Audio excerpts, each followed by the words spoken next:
saudara-saudara yang dikasihi Tuhan, salam sejahtera untuk kita semua. Jumpa lagi dengan saya Shana di channel Kebahagiaan Sejati. Pada kesempatan ini, saya akan berbicara tentang jalur-jalur berkat khusus. Tentu adalah suatu hal yang sangat kita syukuri, oleh karena Allah yang kita sembah adalah Allah yang Maha Kasih. Kasih Allah ini dapat dirasakan oleh semua umat manusia. Bagaimanapun kehidupan beragama orang itu, kasih Allah begitu besar baginya. Bahkan mereka yang tidak percaya kepada Tuhan sekalipun tidak lepas dari kasih Allah. Secara umum, Allah yang kita sembah adalah Allah yang menyediakan segala hal yang baik dan yang dibutuhkan oleh semua umat manusia. Kebaikan Tuhan ini bukan dirasakan oleh umat Tuhan secara kebetulan, tetapi memang Allah merancangkan berkat ini untuk semua orang, untuk menjadi berkat bagi umat Tuhan.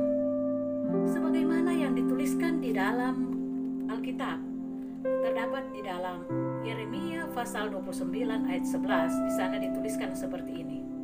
Sebab aku ini mengetahui rancangan-rancangan apa yang ada padaku mengenai kamu.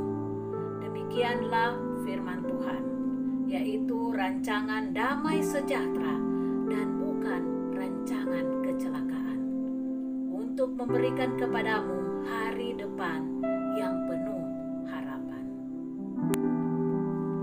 Tetapi Alkitab juga mencatatkan bahwa secara khusus ada berkat-berkat tertentu bagi umat Tuhan yang memperhatikan dan menghidupkan petunjuk-petunjuk khusus yang Ia telah sampaikan.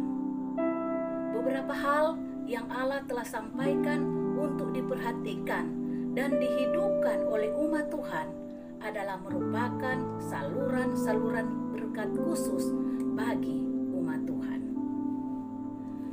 Dari sekian ayat yang mencatatkan adanya saluran-saluran berkat khusus yang Allah ingin salurkan pada umat, saya memilih 4 di antaranya untuk kita perhatikan dalam beberapa menit ke depan ini.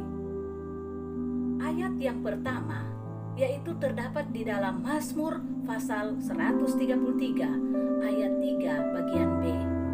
Di sana dikatakan, Mazmur 133 ayat 3, sebab kesanalah Tuhan memerintahkan berkat kehidupan untuk selama-lamanya.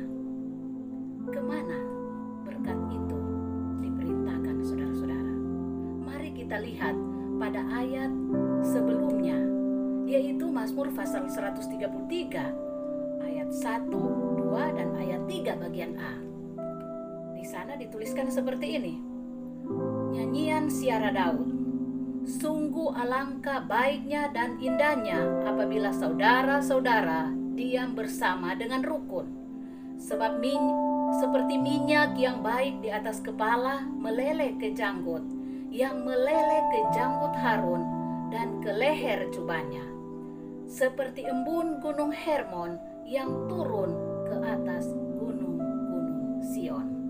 Sebab kesanalah Tuhan memerintahkan berkat kehidupan untuk selama-lamanya. Saudara-saudara, jelas di sini bahwa Tuhan menjanjikan berkat kepada mereka. Yang pertama pada ayat 1, yaitu diam dengan rukun. Dan pada ayatnya yang kedua, yaitu dikatakan bahwa berkat Tuhan yang secara khusus ini bagi mereka yang membuat kerukunan di antara mereka itu menjadi berkat bagi orang-orang yang ada di sekitar mereka. Pertanyaan introspeksi yang bisa saja mungkin setelah kita membaca ayat tadi adalah, mengapa saya tidak merasa terberkati dalam rumah tangga saya? Atau mengapa saya tidak merasa terberkati di tempat bekerja saya? Bahkan mengapa saya tidak merasa terberkati dalam persekutuan kebaktian saya? Satu hal yang perlu kita waspadai, yaitu mungkin penyebabnya adalah kita sudah merasa terbiasa dengan suasana yang tidak rukun ini. Ya, mungkin saja kita tidak berada pada posisi yang bersalah, tetapi kita perlu belajar untuk mengampuni orang yang bersalah kepada kita. Bukankah kita mau menjadi umat Tuhan yang terberkati dengan berkat-berkat khusus dari Tuhan? Ayat yang kedua yang saya akan bacakan, yaitu terdapat di dalam Amsal pasal 19 ayat 17. Amsal pasal 19 ayat 17. Di sana dituliskan seperti ini. Siapa menaruh belas kasihan kepada orang yang lemah, memiutangi Tuhan yang akan membalas perbuatannya itu. Saudara-saudara, ayat ini mengarahkan umat Tuhan untuk berbelas kasihan kepada orang yang lemah. Apakah mungkin lemah secara ilmu, atau mungkin lemah secara pengaruh, atau lemah secara kesempatan, atau bahkan lemah secara kemampuan, dan lemah pada hal-hal yang lain atau di bidang-bidang yang lain? Saudara-saudara, mari kita bantu mereka.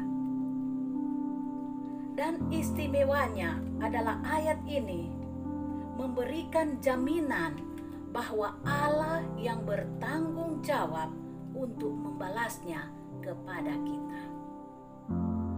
Hal ini digambarkan dengan ungkapan yang luar biasa di dalam ayat ini, yaitu dengan ungkapan bahwa hal ini memiutangi Tuhan yang akan membalas perbuatannya itu. Ayat ketiga terdapat di dalam kitab Hagai pasal 1 ayat 9. Hagai pasal 1 ayat 9 di sana dituliskan bahwa kamu mengharapkan banyak, tetapi hasilnya sedikit. Dan ketika kamu membawanya ke rumah, aku menghembuskannya.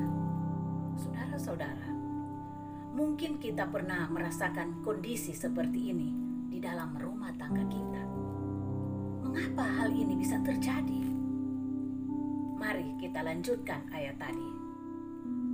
Oleh karena apa? Demikianlah firman Tuhan semesta alam, oleh karena rumahku yang telah menjadi reruntuhan, sedang kamu masing-masing sibuk dengan urusan rumahmu sendiri. Ada dua penyebab yang dicatat dalam ayat ini. Yang pertama adalah mengabaikan kondisi rumah Tuhan.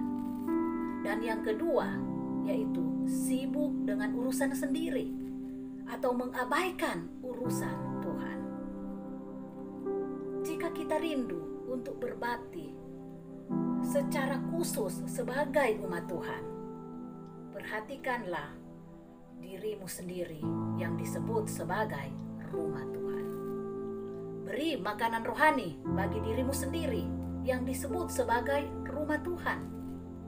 Dan juga jika rindu untuk terberkati secara khusus sebagai umat Tuhan, perhatikanlah gerejamu yang juga disebut sebagai rumah Tuhan.